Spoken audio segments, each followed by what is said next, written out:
The Lives of the Saints by Father Alban Butler, June 11th, St. Paula Frassinetti. After the French Revolution and the tidal wave of impiety that it unleashed on Europe, all those who truly had God in their hearts understood that it was indispensable to reestablish Christian education if they wanted to save some of the good that remained. Thus, during the first half of the 19th century, numerous religious institutes dedicated to this task began to flourish everywhere. Many of them were founded by persevering and devout souls who seemed to have been guided by God in their efforts to respond to that imperative need. One of those courageous beings was Paula Frassinetti, sister of a priest who was well known as the author of numerous devotional books and who was also an enthusiastic apostolic worker. Paula was born in Genoa on March 3, 1809.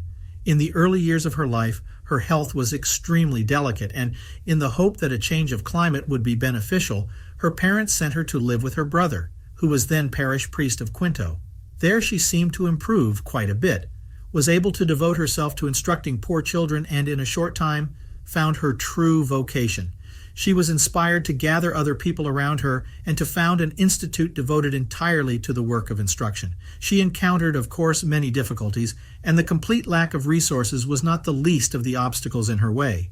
But her tact, her spirit of sacrifice, and her ardent devotion — she often spent most of the night in prayer — triumphed in the end.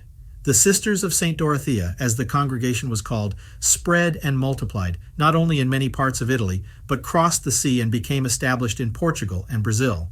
In 1863, the Holy See formally approved this institution. It is said that Blessed Paula had a marvelous power to read thoughts and a great wisdom about the secrets of the human heart.